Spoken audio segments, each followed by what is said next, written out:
فقد نفذت قواتنا المسلحة. Our armed forces have conducted a military operation against the Houthi militia's forces and capabilities, including its terrorist elements, on several axes along the front lines with our armed forces. Cornered MBS turns to Yemen's government forces to pile pressure on the Houthis amid fresh tensions. After years of relative calm, fears are growing that Yemen's devastating war could return. Yemeni government forces are striking back at the Houthis as fears of a new civil war surge. Yemen's 4-year lull is shattered as fierce fighting erupts across multiple fronts. Yemen teeters on the edge once again as Houthi government clashes rapidly escalate.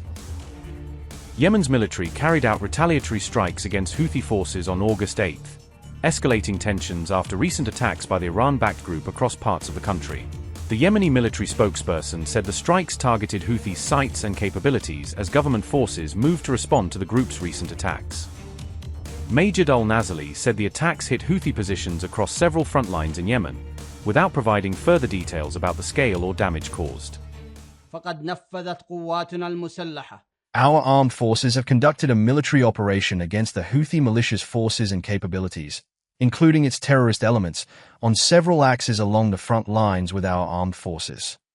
We emphasize that any attack on one front or axis is considered an attack on all fronts and axes of our armed forces.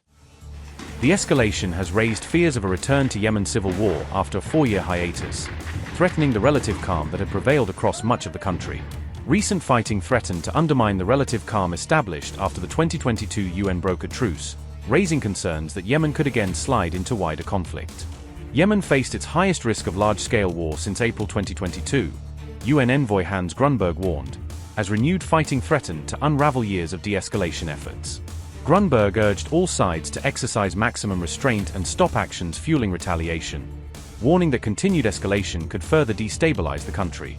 The UN envoy also urged the parties to return to UN-brokered negotiations to end the dispute, stressing the need for a political solution to Yemen's prolonged conflict.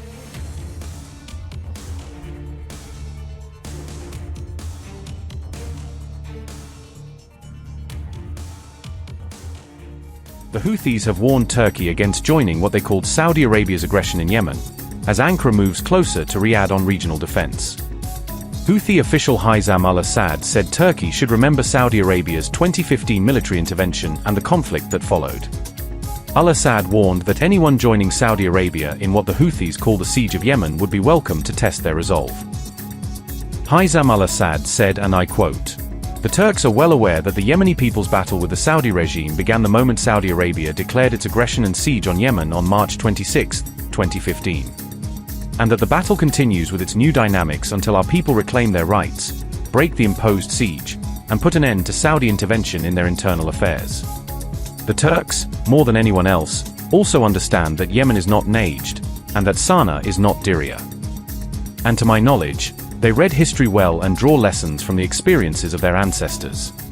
And whoever wishes to join the Saudi in his aggression and siege on our people, welcome to him, let him try, with this sea before him." Unquote. The warning came as Turkey, Saudi Arabia, and Pakistan moved ahead with a joint defense pact, raising fresh questions over Ankara's regional security role.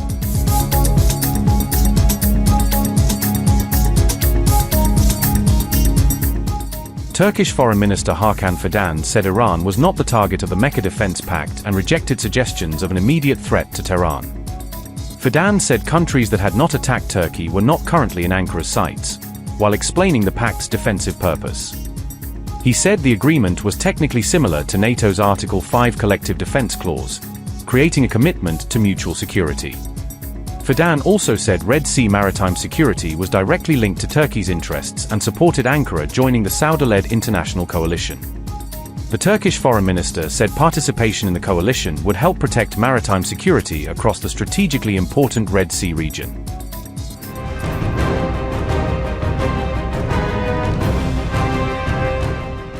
Saudi Arabia is reportedly expecting imminent attacks from both its northern and southern borders, according to a Reuters report citing regional security assessments. Intelligence shared by Saudi Arabia, the United States and other Gulf nations has reportedly warned of possible coordinated attacks against the kingdom in the near future. The reported attacks could be carried out by Yemen's Houthis and Iraqi militias believed to be backed by Iran's Islamic Revolutionary Guard Corps, according to officials. A Saudi official said potential targets could include civilian infrastructure such as energy facilities, commercial ports, and major airports across the kingdom. Riyadh's decade-long conflict with the Houthis has increasingly become intertwined with the broader regional confrontation involving Iran and its allied groups. Houthi operations in the Red Sea have already disrupted shipping and affected Saudi oil export routes, adding to growing regional security concerns. Despite the security threats, a Saudi official said Riyadh continues to support de-escalation efforts and remains committed to pursuing a negotiated settlement with Iran. The official also said ongoing mediation efforts between Riyadh and Tehran appear to be moving in the right direction despite persistent regional tensions. Saudi Arabia believes the planned attacks could be intended to derail the diplomatic process and undermine efforts to reduce tensions across the region. On August 6, Yemeni forces accused the Houthis of deliberately targeting multiple military positions across several key areas.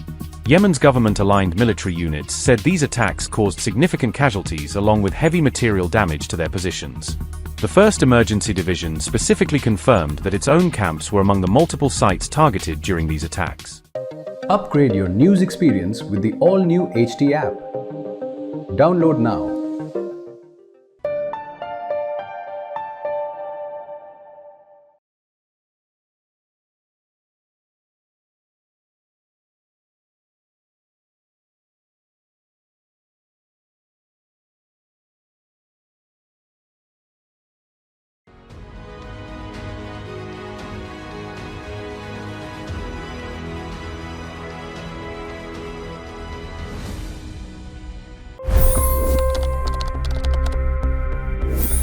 $25 crore गरीब गरीबी को परास्त करके बाहर निकले। For the good of our nation, let's work together and let's truly make America great again. The fastest news breaks. Requested PM saying that look, you will have to speak to Putin and to Zelensky. The biggest news makers. The relationship with India is probably the most important bilateral relationship the US will have for the rest of this century. The capital delivered quite an election result today. Expert analysis. The million-dollar question today is how to stop this dance of death. Ground reports. I'm standing at the crossroad of the Kumbh Mela. Behind me are more than 100 entry ghats. Long-form interviews. Exclusionary politics is reflected in Manipur case as well. You don't bother because this is a small state. Have you ever wondered what happens when a banking dynasty meets tides of world history, intrigue, and a dash of myth? Why exactly did the US topple the Sheikh Hasina government? HT videos. We don't just break news, we break it down.